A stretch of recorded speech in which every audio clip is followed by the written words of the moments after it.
Assalomu alaykum, hurmatli televizor ko'rguvchilar. Yaxshimsizlar? Dunyo Uyg'ur qurultiyi Tor televiziyasining kunlik xabarlar programmasiga hammanglar xush kelibsizlar. Men riyosatchi Iftixor Abdurashid. Bugun dushanba.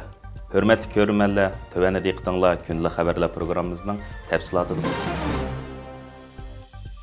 Dunyo Uyg'ur qurultiyining raisi Turg'unjon Aloviddin, qurultayning muavin raisi Zumrat Erkin, qurultayning sobiq raisi va Uyg'ur Demokratiya va Kishilik huquq markazining raisi Dolqin Aysalar jamiyatga faoliyatini oxirlashtirib, fidokor Azmat marhum Uyg'ur shoiri va san'atkor Kurash Ko'sanning vafotining 20 yillik munosabati bilan o'tkazilgan xotirlash programmasiga qatnashish uchun 25 iyun kuni Shvetsiyaga yetib kelgan edi. Qurultay rahbarlari Shvetsiyadagi faoliyatlari jarayonida oldi bilan 25 iyun kuni Shvetsiyaning Eskilstuna shahridagi marhum Kurash Ko'san apandimning qabrisini hamda xizmat qilgan o'rinlarini ziyorat qilish bilan boshlagan. Mana biz bugun bir hayat Dünya Qurultayı'nın reisi Turg'unjon Aloviddin, ma'mur reisi bizim Zumrat Ayxonim, Shvetsiya Uyg'ur birligining reisi Baxnur xonim qatorliq sabtaşlar bizim milli şairimiz, septişimiz, dostumuz, kompozitor Kurash Ko'san apandimning vafotining 20. yilligi munosabatidan Kurash Ko'san apandim o'z vaqtida yashagan Eskilstuna shahriga kelib tuproqni ziyorat qildik, Fotiha o'qidik va shundan hozir shu Eskilstuna teatrxonasida bizi ko'p qatim o'yinlarni qo'yib, Uyg'urlarning ovozini Shvetsiyaga va bu orqali Skandinaviya davlatlariga va dunyoga tanitish uchun ko'p xizmatlarni qilgan. Bu shu teatrning ichida Kurash Ko'san apandimning rasmlari bor. Rasmlari bor, xotir buyumlari bor.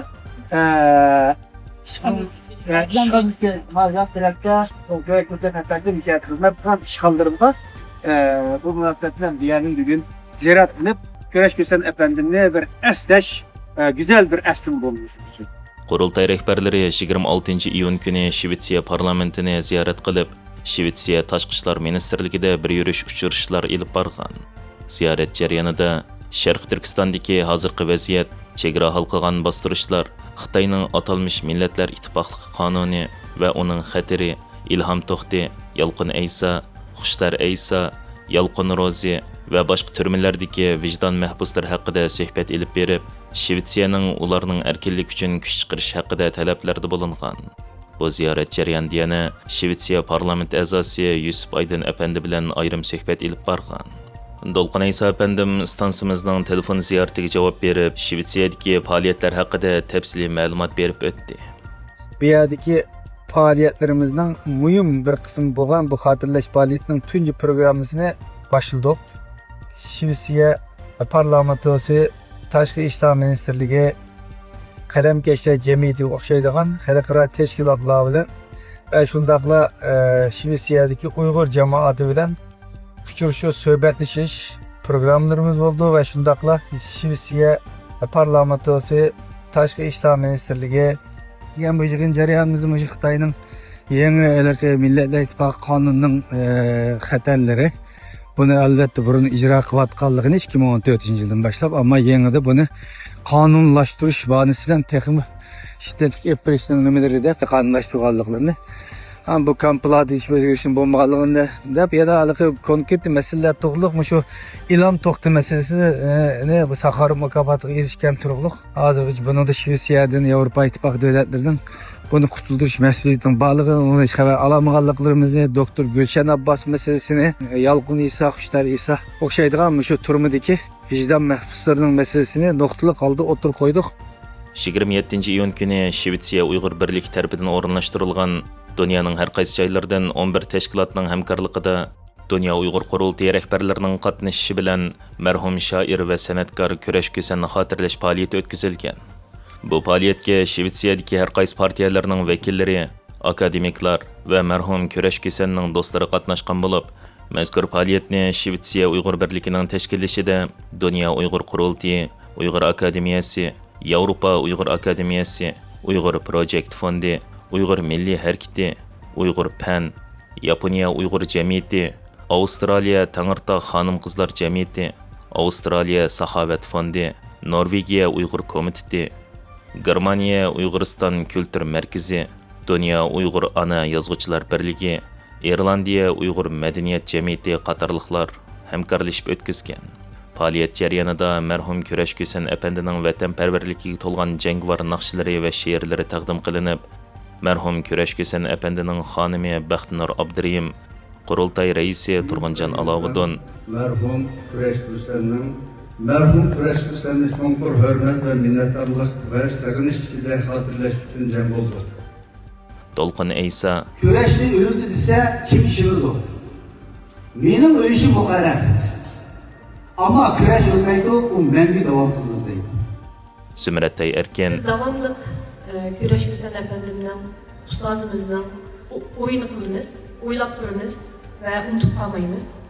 Azərbaycan Muhacirat Cemiyetining vakili, yazğıcı Əluca Atalı qatarlıqları söz qılğan bo'lib, bu fəaliyyət muvaffaqiyatli o'tkazilgan. Dünya Uyghur Qurultayı Vaqfisining raisi ve Qurultayning bayonotchisi Professor Dr. Erkin Ahmad ve İstanbul'daki ommaviy tashkilotlarning rahbarlaridan tarkib topgan bir hay'at 24-iyun kuni Türkiye Büyük Millet Meclisi'de muhim uchrashuvlarda bo'lgan. Uyg'urlardan tashkillangan hay'at hokimiyat beshidagi Adolat va Taraqqiyot partiyasining Erzurum parlament a'zosi Abdurahmon Firat, Da'vo partiyasining muavin raisi va Anqara parlament a'zosi Idris Shohin, Yeniden Refah partiyasining muavin raisi ve İstanbul parlament a'zosi Doğan Bekin, Türkiye Büyük Millet Meclisi'deki Yeni Yol partiyasining muavin grup raisi Dr. Selçuk Özda, İyi partiyasining bayonotchisi ve İstanbul parlament a'zosi Buğra Kavuncu, Da'vo partiyasining muavin raisi Elif Esen ve Saadet partiyasining Bursa parlament a'zosi Mehmet Atmacalar bilan ayrim uchrashuv ilib borgan. Uchrashuvlarda Uyg'ur hay'ati parlament a'zolariga Sharq Turkistonda Xitoyning Uyg'urlarga qarshi davomlashayotgan kishilik huquq dafsanchiligi, jumladan jazo lagerlari, assimilyatsiya siyosatlari va Xitoy hukumatining rayonda yo'l qo'ygan zulmlari, atalmish Millatlar Ittifoqligi qonuni to'g'risida suhbat ilib berib, Xitoyning Uyg'ur va qozoqlarni qul ishchisi sifatida ishiltishi, chegara halqigan bostirishi ve Türkiye'deki Uygurlar duch kelayotgan qiyinchiliklar o'ttirib qo'yilib, xalqaro kishilik huquq tashkilotlarining dokladlarida xotirlangan bu xil qilmishlarning hozirma davomlashayotganligini, Türkiye'ning bu masalada tixim unumli pozitsiya tutishining muhimligini ta'kidlashgan.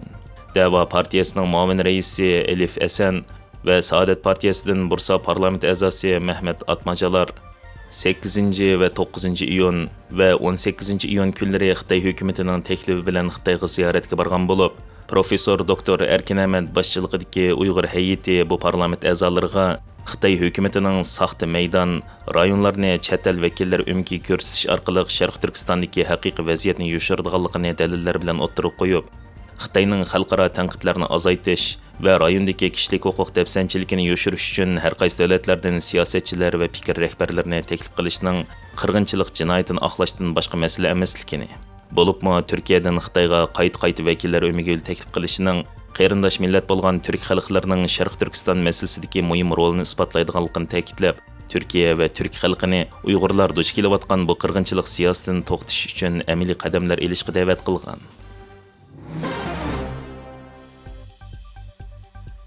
Tajovuzchi Xitoy Sharq Turkistonda yana masalalarni 30 yil orqaga yondirib tekshirish to'lqini qo'zg'atgan.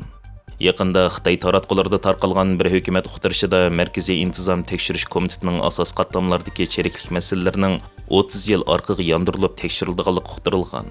Davlatning cheriklikka qarshi turish kurishining darajasining ko'tarilganligi eskartilgan bu uqtirishda navbatda pensiyaga chiqib bo'lgan ma'murlarning ilgari sodir qilgan masalalarning shu kishining umrining oxirigacha, ya'ni tirikli bo'lsa surishti qilinganligi bayon qilingan. Çiriklik meseleleri ömrünün ahırgacha sürüşte kılınadı. 30 yıl avalqa meselelerimi tekshiriladi. Xitoyning bu uqtirishi garchi faqat chiriklik to'g'risida deyilgan bo'lsa-mu, bu xil uqtirishlar Sharq Turkistonda ijro qilinganda siyosiy va milliy masalalar nishon qilib, Uyg'urlarni tutqun qilishga qartilmoqda. Bu haqda Erkin Osiyo radiosining dalillashicha, Qashqar Feyzoboddan telefon qabul qilgan bir soqchixona xodimi mazkur tekshirish harakatining orqaga yondirib tekshirish nomida boshlanib bo'lganligini va Ömer Ablis ismli bir kent sekretarining doktorxonada davolanayotgan yerdan tutib ekilib tekshirilayotganligini, bu yil 86 yoshga kirgan Ömer Ablis 1980-yillarda vazifadagi mezgilida tavallikidan haj safariga otlangan bir necha kishining pasport rasmiyatlarini qulaylashtirib berganlik uchun tutqun qilinganligi oshkorlangan. Şu Ömer Abdüz degan şu konu şu 84 yaşlık şu kendi sekreter hazır mı hayat mı? O adam hayat endi şu salametlik yaxshi emas, onun bilan şu tekshirish qilmasdan shu orada tasavvur O nima için tekshirilyapti? qo'ytuvkanda şu Dünya Uyghur Qurultayının reisi Turg'unjon Aloviddin apandi Xitoyning masalalarini orqaga yondirib tekshirish to'lqinining 2017 yildagi cho'ng tutqunda bir qatim ijro qilinganligini tilga ilib, Xitoyning Sharq Turkistondagi qirg'inchilik siyosatida mohiyatda qilch chekinish bo'lmayotganligini o'ttirib qo'yib, 2017 yildagi cho'ng tutqunda aholilar 10-20 yil burun qilgan ibodatlari, yozuvchi shoirlar bo'lsa bir necha 10 yil ilgari kitob maqolalari sababli tutqun qilinganligini bu qatimqi atalmış orqaga yondirib tekshirishning amaliyotda Xitoyning Uyg'urlarni nishon qilgan bostirish harakatining bir partiyasi ekanligini o'ttirib qo'ygan. Hurmatli ko'rmanlar, yuqorida diqqatingizga kunlik xabarlar programmamizning tafsilotini sundik. Keyin qatimliq sonimizgacha ko'rishguncha omon bo'lgaysizlar. Stansiyamizning YouTube kanaliga a'zo bo'lishni unutmang. Xayr xo'sh.